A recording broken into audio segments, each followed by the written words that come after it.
In this video, I'm going to show you some tips and tricks on how to get a rusted on or seized on brake bleeder screw, which is this thing right here. What I want to do on here is bleed the brakes, but the problem is this is totally seized on, it's rusted. So how do we get this off? Well, let's take a look at some methods now.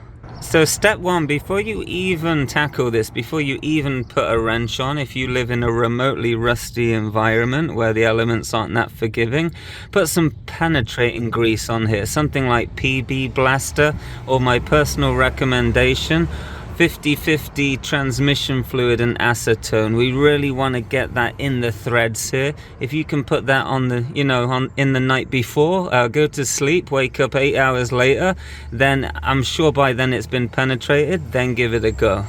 So you may be asking yourself, well, can I just leave this on and maybe I can bleed the brakes somewhere along here, maybe that would work? Well, to be honest, the brake bleeder screw right here is the ultimate end of the brake line for this particular wheel. And if you start bleeding the brakes maybe here or here, for example, then air can get trapped here. It's just not a very good way of doing it. It's kind of avoiding the problem at hand, and you still could create the same problem you originally have, so it's not really recommended. If you snap this off, then it could be a new brake caliper time, which could run you anywhere between $50 and up, so it's not something you want to do. So how can we get this off? What we can do, or try and do, is very easy to do. Essentially, we want to break this rusted connection here. So we want to do what's called shock it. And what we can do is just take a hammer like this and just tap the outside area here, hoping we can break the rust and kind of, unseize this, bring it free. But we don't want to put any stress on this brake bleeder screw. You do not want to hit this. If you are going to hit it, you want to hit the surrounding area and trying to break the rust free. That's the idea of stressing it. So before we look at the next method, let me show you a little tip here. Now this brake bleeder screw is 8mm, but look what happens. You can see it's totally rounded. It won't even come off. So, okay, why can't we use a 7? Well, the 7 won't even go on.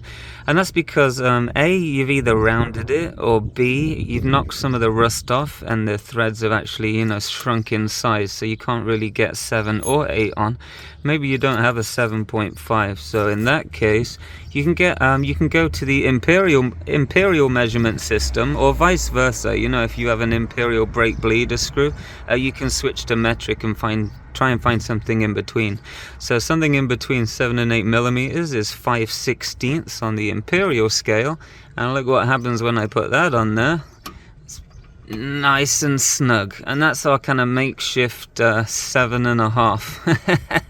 So the idea is we can use this socket to kind of crack it, and then we can use our open-ended wrench to do the bleeding system. So we only really need to kind of crack this, that's the idea of that, and then we can switch back to maybe something like this. But you get the idea. So it's a bit of a hack on how to get in between measurements when dealing with a rounded or rusty brake bleeder screw. So if you're still having no luck getting this off, let's look at the ultimate method, which always seems to get this off for me, and that's using butane or propane. So if we look at our brake bleeder screw here, you can see it's hexagonal. We have 6 sides to it. It's probably quite hard to see, but let me show you something. Under normal circumstances, if you have a bolt or a bleeder screw or pretty much anything, you can use something like this to, undo it. It's no problem at all. I think this one has 12 points on it.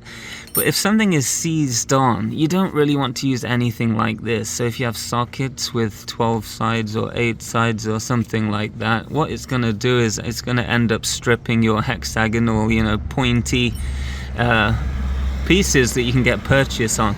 So if you're trying to break something loose, always match up the number of sides. So we have these hexagonal sockets here.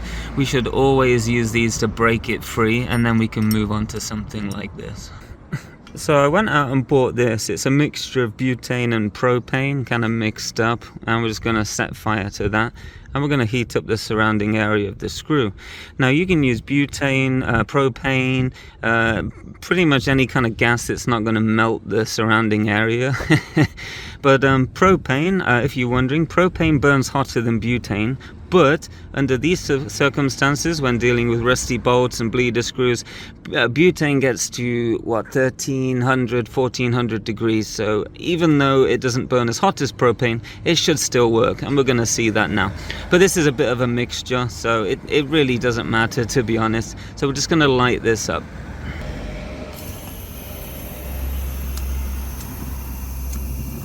So the idea is you want to heat up the surrounding area. We don't want to heat up the bleeder screw itself, otherwise it's just going to kind of expand in its socket. I'm sure it will kind of shock the rust free, but the point is we want to heat up the surrounding area. That way it will kind of break up. This will expand, but the bleeder screw is not going to, expand with the heat. That's the idea anyway. So we're going to heat this up, and what you can do then is shock it with cold water right afterwards.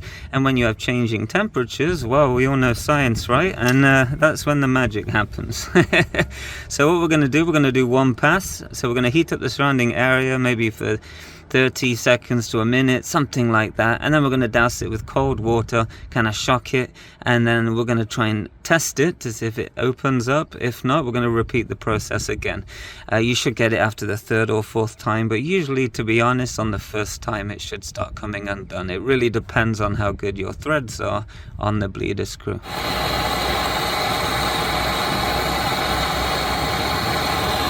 So here's a bit of a pro tip as well. When undoing these, you can see they're kind of hollow. This is where the brake fluid comes out. You can see we can go all the way down there. And what happens is it doesn't have much structural integrity. Name the TV show.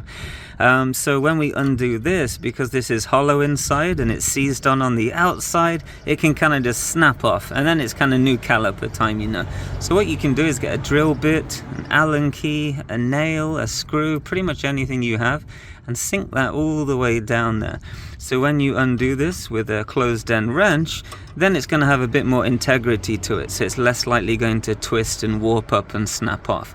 So I do recommend shoving something in there when you try and break this Blake breeder screw.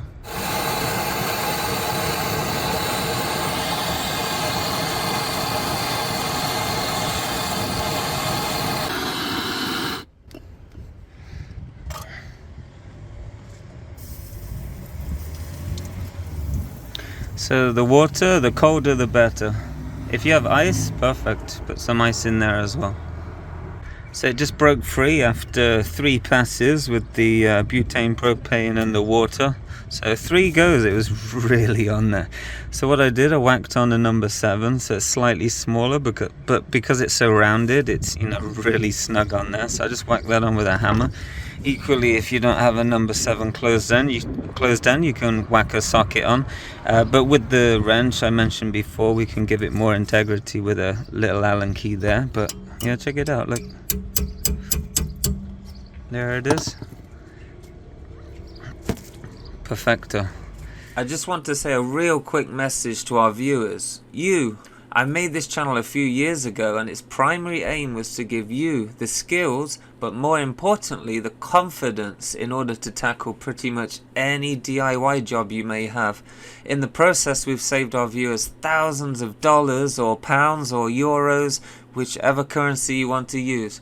I've put multiple hours of time into making videos each and every week, which I somehow juggle between family and a full-time job. If any of our videos on our channel helped you, please support our channel by clicking the thanks button underneath any video on this channel. You can choose how much you wish to donate. It's going to go right back into the channel towards videos, tools, and everything else. So thank you very much for that. When you make a donation towards the channel, you can put an optional message, and your message will be highlighted along all the comments for everybody to see. The bigger the donation, the bigger the highlight, so everybody can see how awesome you are. So I hope you found this video helpful. Like and subscribe for more. Take care.